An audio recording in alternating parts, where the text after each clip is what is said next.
Salut tout le monde, je m'appelle Céline. Je suis sûre que vous trouverez cette histoire difficile à croire. Si je l'entendais, je ne la croirais probablement pas non plus. Mais je sais que c'est vrai parce que ça m'est vraiment arrivé.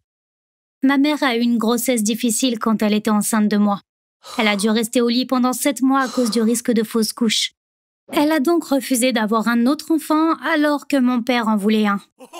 Après ma naissance, ils ont passé tout leur temps et leur énergie à s'occuper de moi. Ils ont organisé leur vie autour de moi. Je ne m'en plains pas, j'ai eu une enfance et une adolescence géniales, mais j'aimerais qu'ils aient aussi d'autres centres d'intérêt. Il y a 2 ans et demi, j'ai déménagé dans une autre ville pour aller à l'université. Après mon départ, il y a eu un énorme vide dans la vie de mes parents. Pendant 18 ans, j'ai été le centre de leur univers. Ils n'avaient aucune idée de ce qu'ils allaient faire de leur temps après mon départ. D'abord, ils ont eu un chat, ensuite un chien, puis un perroquet. Ma mère a commencé des cours d'art. Mon père a recommencé à jouer au golf. Mais rien de tout ça n'était suffisant. Un jour, j'étais au téléphone avec ma mère. Comme d'habitude, elle pleurait en me disant combien je lui manquais et j'essayais de la consoler. Tout d'un coup, j'ai eu une idée géniale. « Maman, et si vous adoptiez un enfant? Si t'occuper d'un enfant te manque, peut-être que tu pourrais en adopter un. Ça pourrait être un garçon.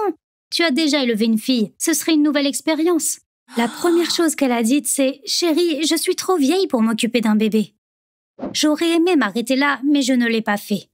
Eh bien, ça pourrait être un enfant plus âgé, peut-être de 9 ou 10 ans. Vous donneriez un foyer à un enfant qui en a besoin et vous devriez vous occuper de lui, ce qui vous manque. Elle a dit « C'est peut-être pas une si mauvaise idée, laisse-moi en parler à ton père » et a raccroché. Elle a rappelé une demi-heure plus tard. Elle avait l'air très heureuse. Ton père est très excité. On a décidé d'adopter un enfant de 10 ans, comme tu l'as dit. On commencera à se renseigner demain. J'étais si heureuse pour elle quand j'ai appris ça. Je ne savais pas alors que quelque chose de terrible allait arriver à ma famille à cause de moi. Du jour au lendemain, toute leur attention a changé. Ils ont immédiatement contacté les agences gouvernementales nécessaires et se sont occupés de l'administratif. Ils ont fait le tour des foyers d'accueil. Ils ont parlé aux fonctionnaires qui s'occupent des adoptions. À présent, chaque fois que ma mère m'appelait, on parlait de ça. Finalement, ils ont atteint la partie la plus excitante. Ils allaient commencer à rencontrer des enfants qui répondaient à leurs critères et ensuite en choisir un à adopter. Un jour, j'étais assise sur un banc du campus, à me détendre au soleil. J'ai reçu un texto de ma mère. Je l'ai ouvert et j'ai vu une photo d'un garçon mignon, mais timide, qui souriait. En dessous de la photo, c'était écrit « Salut, je suis ton nouveau frère Marius, ravi de te rencontrer. » Je l'ai immédiatement appelé. Elle était si heureuse. Quand ils ont vu Marius pour la première fois, ils ont su qu'il était celui qu'ils cherchaient. Il était si mature pour son âge. Ils ne voulaient pas rater leur chance avec un enfant génial, alors ils ont entamé la procédure d'adoption immédiatement. Mon père était si joyeux maintenant qu'il avait un fils. Il convient parfaitement à notre famille. On lui donnera tout notre amour, a-t-il dit, et je me suis mise à pleurer. Je me suis sentie si émue parce que je suis très proche de mes parents et que ça me manquait de les voir si heureux. J'ai rencontré Marius par FaceTime. Il avait vraiment l'air d'être un bon garçon. J'allais leur rendre visite après avoir fini mes examens. Je voulais apporter un cadeau à Marius. Je lui ai posé un tas de questions pour savoir ce qu'il aimait, mais il n'était pas très bavard. J'avais l'impression de le mettre mal à l'aise. Peut-être qu'il n'aimait pas parler de lui. J'ai fini par acheter un jeu que je pensais que n'importe quel enfant aimerait. Je l'ai rencontré 1 mois plus tard. Mais j'ai été très déçue après avoir passé du temps avec lui. Il était très arrogant, un truc que je déteste vraiment. Ce que mes parents considéraient comme un comportement mature m'énervait tellement. Je me suis dit, peut-être qu'il changera en grandissant. Le lendemain matin, il s'est passé une chose bizarre. J'étais dans la chambre d'amis parce que mes parents avaient donné ma chambre à Marius. Cette chambre avait sa propre salle de bain. J'ai pris une douche le matin. J'allais me brosser les dents, mais j'ai réalisé que j'avais laissé ma brosse à dents dans mon sac. J'ai ouvert la porte de la salle de bain et je suis tombée sur Marius juste devant. Heureusement, je portais un peignoir de bain. Il était très nerveux et a bégayé, essayant de dire quelque chose. Que faisait-il dans ma chambre devant la porte de la salle de bain? J'étais sur le point de lui demander, mais il s'est enfui avant que je ne puisse parler. Je n'ai rien dit à mes parents parce que je ne voulais pas les contrarier, mais j'étais méfiante. Après le petit déjeuner, ma mère et moi étions assises dans le jardin. « Est-ce que Marius a une famille ?» ai-je demandé. Elle a baissé sa voix. « Il n'a personne. En fait, il était sans abri. Il y a 2 mois, la police l'a trouvé et l'a placé dans un foyer d'accueil. » Les fonctionnaires ne savent rien de son passé. On n'a pas demandé pour ne pas le peiner. J'étais surprise. Maman, ça n'a pas de sens. Comment ça, ils ne savent rien? Et si c'était un fugueur et qu'il mentait en disant qu'il n'avait pas de parents? Pendant ce temps, mon père plantait de nouvelles fleurs dans le jardin et Marius l'aidait. Ma mère m'a dit « Céline, regarde comme il est innocent. Tu crois qu'il mentirait? Qui sait ce qu'il a vécu? Notre rôle maintenant, c'est d'essayer de guérir ses blessures émotionnelles. » J'ai continué à observer Marius les jours suivants. Quelque chose semblait anormal, mais je n'arrivais pas à mettre le doigt dessus. D'un autre côté, mes parents étaient si heureux. J'ai donc pensé qu'il valait mieux garder mes pensées pour moi. De toute façon, que pouvais-je dire? J'avais juste un mauvais pressentiment, c'est tout. J'étais encore gênée par tout ça après être retournée à l'école. Finalement, j'ai décidé d'appeler l'agence d'adoption. Il ne servait à rien de mentir. J'ai expliqué la situation à la femme au téléphone et lui ai demandé de garder ça pour elle. Elle a compris où je voulais en venir. C'est vrai, nous ne savons rien du passé de Marius. Mais il y a tellement d'enfants comme lui dont nous ne connaissons pas le passé. Les enfants qui grandissent dans la rue sont malchanceux. Certains ne peuvent pas s'exprimer et certains pensent que ce qu'ils ont vécu est normal et ne vaut pas la peine d'en parler. J'ai eu honte quand j'ai raccroché. J'ai regardé la photo de Marius. Il avait vraiment l'air innocent. Ma mère avait raison. Tout ce qu'on pouvait faire maintenant était d'essayer de l'aider à guérir ses blessures. Je ne voulais pas continuer à me sentir coupable, alors j'ai voulu lui parler. J'ai appelé ma mère et je demandais à parler à Marius. « Tu l'aimes aussi, n'est-ce pas ?» m'a-t-elle dit, l'air si heureuse. J'ai eu du mal à faire la conversation car je n'avais pas l'habitude de parler à un enfant de 10 ans. J'ai dit des trucs comme « Ça va l'école ?» Il n'a pas dit grand-chose et après 30 secondes, je n'avais plus rien à demander. J'avais un ami au lycée qui s'appelait Marius. Il m'avait dit un jour ce que son nom signifiait, je m'en suis souvenue. « Tu sais ce que signifie ton prénom ? Il a une très belle signification, ai-je dit. Il m'a tout de suite dit « Bien sûr que je le sais, ça veut dire vainqueur. » J'ai ri. « Ne sois pas si sûre de ce que tu dis. Ça ne veut pas dire vainqueur, ça veut dire la mère, ai-je dit. »« Non, a-t-il insisté. Victor veut dire vainqueur. » J'étais choquée. « Victor ? Qui est Victor ?» j'ai demandé. Il n'a pas répondu. Il a bégayé comme le jour où je l'ai trouvé dans ma salle de bain. J'avais raison. Il nous cachait quelque chose. Même son nom était faux. Je n'ai rien dit sur ça à ce moment-là. J'ai juste dit « Je dois aller en classe, on parlera plus tard. » Et j'ai raccroché. Je tremblais de colère. Je me suis dit « Son vrai nom est Victor. Pourquoi le cache-t-il? Que peut bien cacher un si jeune enfant ?» J'ai décidé de faire des recherches et de découvrir qui il était vraiment. J'ai pensé commencer sur Google. Mais que pouvais-je chercher? Tout ce que je savais, c'est que son vrai nom était Victor. J'ai tapé Victor et j'ai cliqué sur « Recherche ». Des milliers de résultats sont apparus. Je cliquais au hasard en essayant de penser à ce que je pouvais faire. Je me suis retrouvée sur Google Images. Tout à coup, j'ai eu une idée géniale. Je pouvais importer sa photo sur Google Images et rechercher des photos similaires. J'ai transféré sa photo sur mon ordinateur. Ensuite, je l'ai téléchargée sur Google Images et j'ai cliqué sur « Rechercher ». Les résultats n'ont pas été ceux que j'espérais. Il y avait un tas d'images aléatoires. J'ai commencé à les parcourir quand même. J'étais presque à la fin de la page. Puis quelque chose a attiré mon attention. Un homme ressemblant à un enfant vole une bague en diamant en l'avalant. J'ai tout de suite cliqué dessus. C'était un site d'information. Une femme est allée dans une bijouterie avec son enfant. Alors qu'elle essayait de distraire le bijoutier, le petit garçon a pris une bague et l'a avalée. Le bijoutier l'a vue et a appuyé sur un bouton qui a alerté la police. La police est alors venue et a arrêté la femme et l'enfant alors qu'ils partaient. La partie qui m'intéressait est venue après ça. Lorsque la police a interrogé le gamin, elle a découvert qu'il s'agissait d'un homme de 29 ans. Apparemment, il avait une maladie causée par une déficience d'hormones de croissance. Il a cessé de grandir à 10 ans. Ces personnes sont techniquement naines, mais ont des proportions corporelles normales. L'article comprenait la photo d'identité judiciaire de l'homme. Oui, c'était Marius. Ou plutôt Victor. L'article datait d'il y a 3 ans, ce qui signifiait qu'un homme de 32 ans était chez mes parents. J'avais l'impression d'étouffer. J'ai attrapé mon téléphone en panique. Je devais appeler mon père et l'avertir. Puis j'ai pensé, mais qu'est-ce qu'il peut faire? Est-ce qu'il va le traîner à la police? Ce n'est pas un garçon, mais un criminel de 32 ans. Il pourrait faire n'importe quoi. Alors, au lieu d'appeler mon père, j'ai appelé la police. C'était probablement la journée la plus longue de ma vie. J'ai dit à la police ce qui s'était passé. Ils se sont rendus chez nous et ont pu arrêter l'homme sans incident. J'ai rendu visite à mes parents ce soir-là. Heureusement, ils étaient sains et saufs. Mes parents essayaient de se remettre de leur choc. À ce moment, ce type, Victor, était déjà en prison. On ne sait pas ce qu'il avait l'intention de faire. Soit il allait vivre ici aussi longtemps que possible en se faisant passer pour un garçon, soit il allait voler quelque chose puis s'enfuir. On découvrira probablement la raison lors de son procès. On pense que ce n'était pas la première fois qu'il faisait semblant d'être orphelin. Le procès devrait également révéler s'il avait fait d'autres victimes auparavant. Salut tout le monde, je m'appelle Célia. J'ai 17 ans. La plupart des gens aiment la pizza. J'en fais partie. Mais malheureusement, ma relation avec la pizza est plutôt une obsession. La pizza est la seule chose que je mange au petit déjeuner, au déjeuner et au dîner.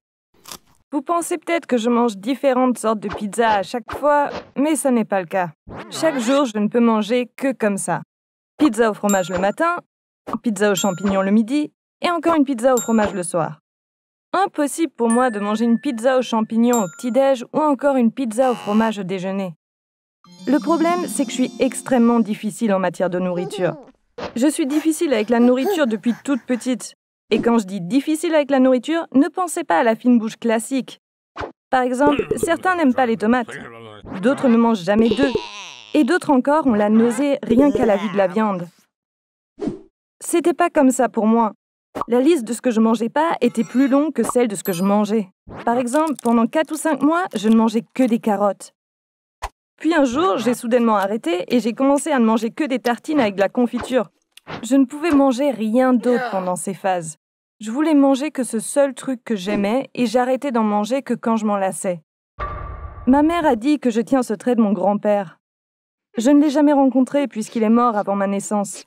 Je me dispute beaucoup avec ma mère à propos de la nourriture. C'est lors d'une de nos disputes qu'elle m'a parlé en larmes de son père, mon grand-père. Ton grand-père était comme toi. Il a même caché cette habitude pour ne pas nous donner un mauvais exemple. Je me souviens pas qu'il ait mangé avec nous, jamais.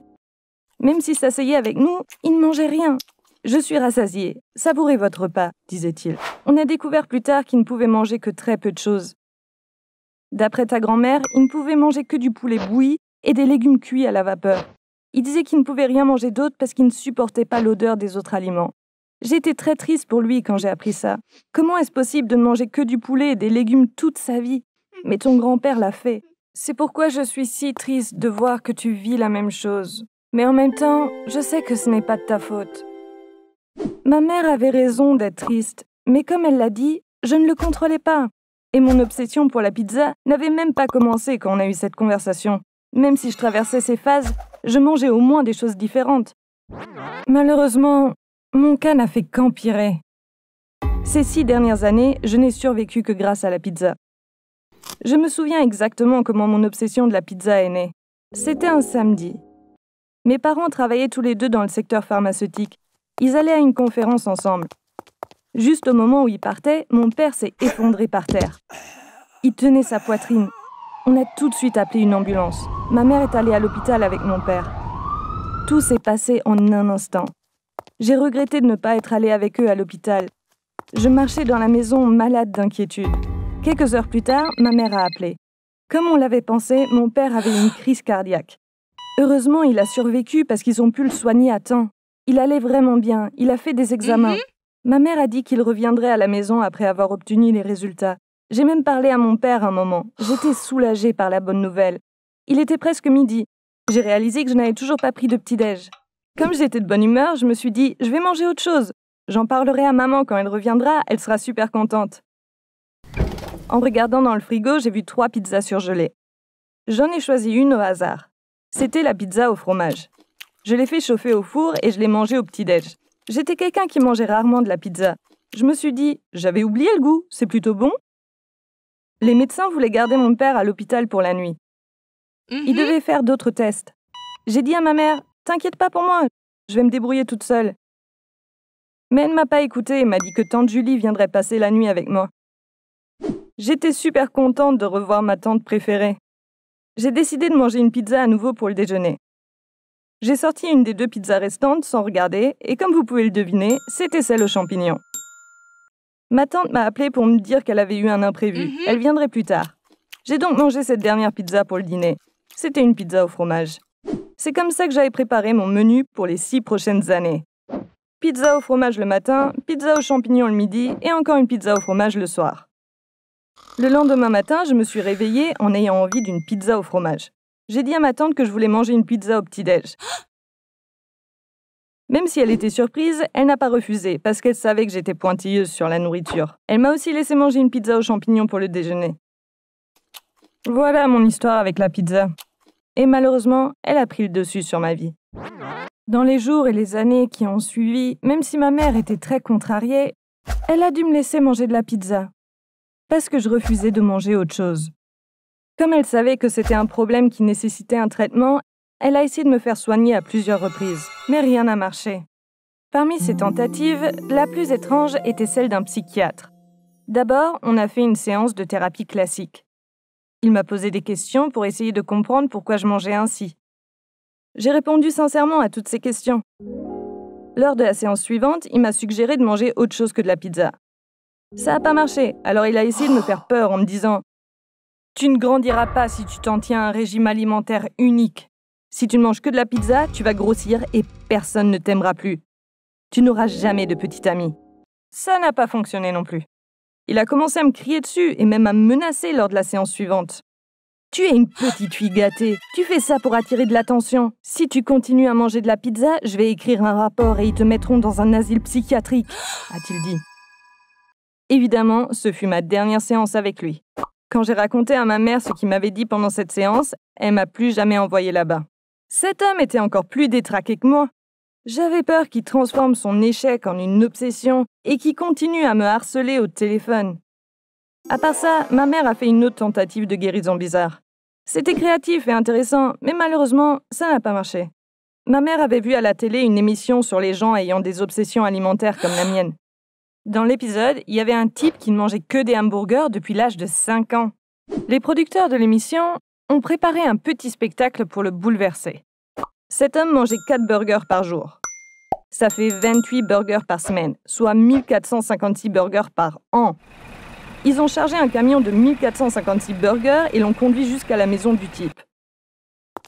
Puis ils l'ont appelé dehors et ont déchargé les 1456 hamburgers devant lui. Ils lui ont dit « C'est exactement le nombre de burgers que vous consommez en un an. » Il était choqué et triste, il a même pleuré. Finalement, il a décidé de se faire soigner. Ma pauvre mère voulait créer le même spectacle pour raisonner sa fille. Elle a trouvé le numéro de téléphone de l'émission de télévision et les a appelés. Ils n'étaient pas intéressés, car ils avaient déjà eu un accro de la pizza dans un autre épisode. Ma mère a décidé de tout organiser elle-même. Mais elle savait qu'elle ne pouvait pas dépenser autant d'argent d'un seul coup. Mais elle n'a pas abandonné. Elle a appelé une grande chaîne d'information et leur a parlé de moi. Ça va être un sacré spectacle. Ma fille n'est pas au courant. Nous verrons ensemble sa réaction. Ce serait un reportage captivant pour vous. Ils ont dit qu'ils étaient intéressés par le tournage de l'histoire. Après ça, ma mère a contacté une grande marque de pizza. Lorsque les responsables de l'entreprise ont appris que la performance de ma mère allait être diffusée à la télé, ils ont accepté de la sponsoriser. Un matin, je me suis levée comme d'hab. Ma mère était dans la cuisine. Quand elle m'a vue, elle m'a dit « J'ai une surprise spéciale pour toi ce dimanche. J'ai commandé pour toi dans une super pizzeria. Ça devrait arriver d'un moment à l'autre. » Une demi-heure plus tard, on a sonné à la porte. Ma mère me tenait par la main. Elle m'a emmenée dehors et je la regardais.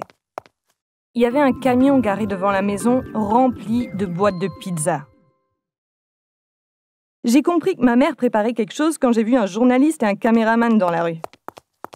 Elle m'a demandé « Célia, combien de pizzas penses-tu qu'il y ait dans ce camion ?» « Aucune idée, » je lui ai dit. « Puisque tu manges 3 pizzas par jour, combien font 3 fois 365 ? Oui, ce sont les 1095 pizzas que tu manges chaque année. Comment peux-tu manger autant de pizzas ? Chérie, s'il te plaît, arrête. Et fais-le devant les caméras, pour que tout le monde soit au courant de ta décision. » J'ai regardé les boîtes de pizza, j'ai dit « Maman, si on rassemblait tout ton maquillage, ou tout le popcorn que papa mange en regardant le foot tout au long de l'année, on aurait un tas aussi énorme que celui-ci. Je suis désolée, maman, mais je sais pas pourquoi tu fais ça. » Ma mère était incroyablement bouleversée. Et elle avait raison. Elle a travaillé dur pour faire ça, et ses intentions étaient bonnes. J'aurais pu lui faire un câlin ou dire quelque chose de sympa. Non. Je me suis retournée et je suis rentrée. Maintenant, quand j'y pense, Je réalise bien que j'ai vraiment agi comme une adolescente. Malheureusement, il n'y a pas de fin heureuse à cette histoire. J'ai 17 ans maintenant, et ça fait 6 années que je mange 3 pizzas par jour. Je ne sais pas combien de temps je vais continuer à manger comme ça. Je sais que c'est pas bien ce que je fais là, et je recommande sûrement à personne de faire pareil. Mais c'est ma vérité. Je dois en parler, et vous pouvez en tirer vos propres conclusions. Salut les amis, je m'appelle Julie. J'ai accidentellement découvert le plus gros secret de ma famille. C'est une telle révélation que nos vies ne seront plus jamais les mêmes. Tout a commencé quand ma grande sœur Jeanne a emménagé avec nous après avoir quitté son mari. À l'époque, je ne savais pas que son mariage était un fiasco depuis longtemps. Quand elle a découvert que son mari Chris l'avait trompée, ce fut la goutte d'eau qui fit déborder le vase. Un matin, alors qu'il dormait, elle a pris ses fils et l'a quitté. Ma sœur est une femme au foyer. Elle n'a jamais eu de travail de sa vie. Elle a pris ses enfants et s'est installée chez nous parce qu'elle n'avait nulle part où aller. Au début, elle nous a dit que ça serait temporaire, mais après 1 an et demi, elle vit toujours avec nous. Je crois qu'elle pensait se remettre avec son mari. Mais ils ont continué à se disputer pendant des mois. Ils n'ont pas réussi à se réconcilier. Toutes ces disputes n'ont pas seulement provoqué la fin de leur mariage, mais ont aussi mis le bazar dans notre famille. Parce que j'ai vu un SMS du mari de ma sœur quand ils se disputaient. J'étais curieuse de comprendre ce que signifiait son message. Alors j'ai mené mon enquête et j'ai découvert l'incroyable secret de ma sœur. Rembobinons et revenons à cette soirée. Je réalise maintenant que déjà à ce moment-là, ma sœur commençait à perdre tout espoir de sauver son mariage. Et ça l'avait rendue très agressive. Elle ne parlait ni à ma mère ni à moi. Elle ne s'occupait pas de ses enfants. Elle ne mangeait plus, elle ne dormait plus. Tout ce qu'elle faisait, c'était se disputer avec son mari au téléphone ou par SMS. Oui, leur mariage allait très mal. Chris la trompait et il ne voulait pas se remettre avec elle. Mais ma sœur était toujours encore follement amoureuse de lui. Elle ne pouvait pas imaginer sa vie sans lui. Une nuit, je couchais ses enfants. Le plus jeune a demandé « Combien de jours on peut rester sans manger ?» Je savais pourquoi il me posait cette question. Il avait entendu ma mère me dire « Ta sœur n'a pas mangé aujourd'hui. » Évidemment, il était inquiet pour sa maman.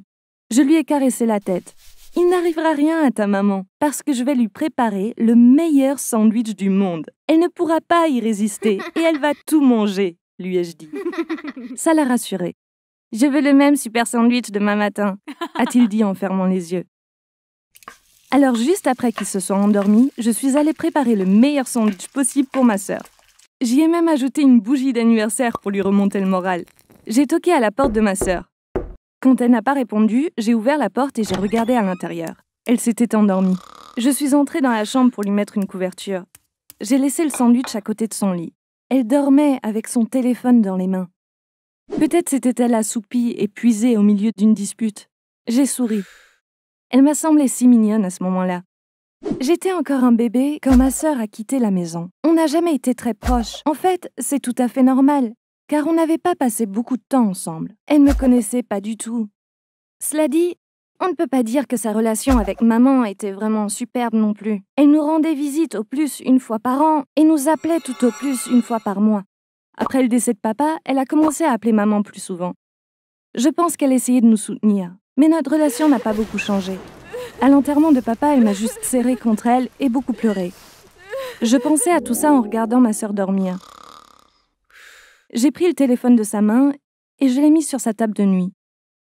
À ce moment-là, l'écran du téléphone s'est allumé. Elle avait reçu un nouveau message. Sans le vouloir, je l'ai lu. Le message était de son mari. « Assez, je ne t'ai jamais dit de quitter ta fille pour moi », avait-il écrit. Pendant que j'essayais encore de comprendre, il avait envoyé un autre message. « Ne recommence pas à me faire culpabiliser. Tu ne voulais pas de ta fille. J'étais ton excuse. On le sait tous les deux. » J'étais tellement choquée et bouleversée quand j'ai compris ce que Chris disait. Apparemment, en plus de ses 2 fils, ma sœur avait aussi une fille et l'avait fait adopter. Et elle reprochait à son mari qu'elle avait dû abandonner sa fille pour l'épouser. J'avais accidentellement appris quelque chose d'incroyable. J'ai éteint la lumière, je suis sortie de la chambre en courant. J'étais encore sous le choc en me couchant. Je me suis dit que ma mère devait être au courant, mais qu'elle ne me l'avait jamais dit. Généralement, elle adore parler de ma sœur, et d'habitude, elle la critique. Elle disait par exemple « Le mariage de ta sœur se portait mal depuis le début, mais elle a quand même fait 2 enfants. » Alors pourquoi n'avait-elle jamais dit que ma sœur avait un autre enfant? Peut-être que mon père ne le savait pas et qu'elle me l'a caché parce qu'elle avait peur qu'il le découvre? Cette découverte accidentelle a changé toute ma vision de ma sœur. Comment une personne pouvait-elle faire ça à son propre enfant? Comment avait-elle pu l'abandonner pour une raison aussi égoïste? Quel âge avait sa fille maintenant? Et comment était sa famille adoptive? Savait-elle qui était sa mère? Je veux dire, ma sœur? Pourrais-je retrouver ma nièce? En tant que tante, pouvais-je lui donner tout l'amour que sa mère lui refusait? Maintenant, je pensais sans cesse à ces questions. Je voulais retrouver cette pauvre enfant dont je venais tout juste de découvrir l'existence et lui rendre la vie que sa mère lui avait enlevée. Mais pour y parvenir, j'avais besoin de plus d'informations. J'ai décidé de parler à ma mère et d'obtenir des réponses à mes questions. J'allais retrouver ma nièce, quoi qu'il arrive. Comme ma sœur et ses enfants étaient toujours là, j'ai dû attendre le bon moment pour parler à ma mère. Après un certain temps, l'occasion s'est enfin présentée. Ma sœur n'était même plus capable de regarder ses enfants dans les yeux. Les pauvres essayaient toujours de savoir ce qui se passait. Ils avaient emménagé dans la maison de leur grand-mère. Leur père n'était plus là. Leur mère était tout le temps au téléphone en train de crier. Mon neveu aîné, Noah, allait rentrer au lycée. Mais il ne savait même pas dans quelle ville il allait être. C'était déjà un enfant timide. Maintenant, il était devenu encore plus renfermé. Je n'avais pas entendu un mot de sa part depuis des jours. Ma mère était évidemment triste pour les garçons. Il y avait un parc aquatique dans notre ville. Quand j'étais plus jeune, on y allait tous les mois. Ma mère a pensé à y emmener les enfants. J'étais contente qu'elle me demande de l'accompagner pour l'aider. Le lendemain, on était au parc aquatique avec les enfants. Noah est allé se baigner dans la piscine et le plus jeune jouait sur les toboggans. On s'est assis dans un café d'où nous pouvions voir les toboggans. J'avais hâte de lui parler, mais je ne savais pas comment entamer la conversation. Finalement, je me suis lancée. « Maman, est-ce que ma sœur a une fille ?» Ma mère était stupéfaite. Elle me fixait. « De quoi tu parles ?» dit-elle. Je lui ai parlé des SMS que j'avais vus sur le téléphone de ma sœur. Elle était visiblement perplexe. Elle dit des trucs comme « Ne sois pas bête, n'importe quoi, tu as du mal à comprendre. » Mais elle était si paniquée que je compris qu'elle était déjà au courant, mais qu'elle me le cachait. Quand je l'ai confrontée, elle s'est mise en colère. « Tu es une grande fille maintenant. Tu vas bientôt aller à l'université. Au lieu de penser à des choses comme ça, occupe-toi de ton avenir, a-t-elle dit. Elle s'est mise à parler d'autre chose pour m'empêcher de poser d'autres questions. J'ai compris qu'elle ne dirait rien et j'ai abandonné. Qu'est-ce que j'allais faire maintenant? De toute évidence, ma mère me mentait. Je voulais absolument retrouver ma nièce. Comme je ne pouvais pas demander à ma sœur, il ne restait qu'une personne, son mari Chris. Oui, j'allais lui demander. Je n'étais pas sûre qu'il allait m'aider, mais je n'avais pas le choix, je devais essayer. Je n'avais pas le numéro de Chris, mais je connaissais le nom du concessionnaire auto où il travaillait. J'ai fait une recherche sur Google et j'ai trouvé tout de suite. J'ai appelé le numéro. Ils ont appelé Chris au téléphone. Ma voix se mit à trembler. J'ai dit « C'est Julie » et il était très surpris. Je lui ai raconté ce qui s'était passé. « Je veux retrouver ma nièce », lui ai-je dit. Chris m'a dit « Oublie ça pour ton propre bien ». J'ai dit « Mais qu'est-ce que ça a à voir avec moi ?»« Il faut que tu demandes à ta sœur. Je ne peux pas t'en dire plus, » répondit-il sèchement. Je n'avais pas d'autre choix. J'allais demander à ma sœur. Je suis allée dans sa chambre. Elle pleurait. Je pensais qu'elle et son mari s'étaient encore disputés, mais cette fois, c'était autre chose. « Maman vient de me le dire, » dit-elle en détournant les yeux. J'ai compris que maman lui avait dit que je savais pour sa fille. Je me suis assise à côté d'elle. Je ne voulais pas te bouleverser. Je veux juste trouver ma nièce et lui dire qu'elle a une famille, lui ai-je dit en posant ma tête sur son épaule. Ma sœur me caressa les cheveux. Tu n'as que 2 neveux, Julie. Tu n'as pas de nièce, a-t-elle dit. J'ai levé ma tête de son épaule et l'ai regardée. Comment ça? Mais tu as une fille aussi, lui ai-je dit. Oui, j'ai aussi une fille, a-t-elle dit détournant encore les yeux. À ce moment-là, le monde s'est mis à tourner. Mes oreilles bourdonnaient de ces phrases. Tu n'as pas de nièce, mais tu as aussi une fille. Oui, j'ai aussi une fille. Je la regardais incrédule. Pendant 1 minute, j'étais sans voix. Puis j'ai dit, alors je suis ta fille? Ma sœur a hoché la tête. Oui, Julie, tu es ma fille. Je ne pouvais plus respirer. Je ne savais pas quoi dire. Ma sœur, dont je venais juste de découvrir qu'elle était ma mère, se mit à me raconter toute l'histoire. C'était ma première année à l'université. J'ai fait la plus grosse erreur de ma vie. Je suis tombée enceinte de quelqu'un que je ne connaissais pas vraiment. Tout ce que je connaissais, c'était son nom, ou du moins je le croyais. J'ai quand même eu le bébé, et c'était toi. J'allais à l'école, et ta grand-mère s'occupait de toi. Puis j'ai rencontré Chris. Je suis tombée amoureuse de lui. Chris n'était pas du genre à se marier avec une femme qui a un bébé, parce que c'est un aventurier dans l'âme. Il voulait voyager avant de s'installer dans un endroit qui lui plaisait. Je t'ai laissé avec ta grand-mère et je suis partie avec lui. On a voyagé pendant 3 ans et demi. On s'est mariés en cours de route. Mais on est revenus parce qu'on ne se sentait pas mieux ailleurs. Quand je suis revenue, j'ai vu que tu appelais ta grand-mère maman. Pendant mon absence, ta grand-mère était devenue ta mère. J'étais hyper triste, mais je savais que je le méritais. Ta grand-mère m'a fait jurer. Tu ne diras jamais à personne que Julie est ta fille, m'a-t-elle dit. Personne d'autre que papa et Chris ne le savait. Et maintenant, tu le sais. Tout est sorti au grand jour ce jour-là. J'étais le plus grand secret dans ma propre famille. La personne que je croyais être ma sœur était ma mère. La personne que je croyais être ma mère était ma grand-mère. Ce qui s'est passé après que j'ai découvert tout ça, vous penserez peut-être que c'est bizarre, mais presque rien n'a changé. Bien que ma sœur puisse être ma mère biologique, elle n'est pas ma vraie mère. Une mère est quelqu'un qui élève et prend soin d'un enfant. Ma sœur ne mérite clairement pas d'être ma mère. Je n'ai qu'une seule maman, et elle restera ma maman pour toujours. Merci d'avoir écouté mon histoire. Si vous aimez les histoires inspirées de la vie réelle comme la mienne, vous pouvez vous abonner à cette chaîne. Bye!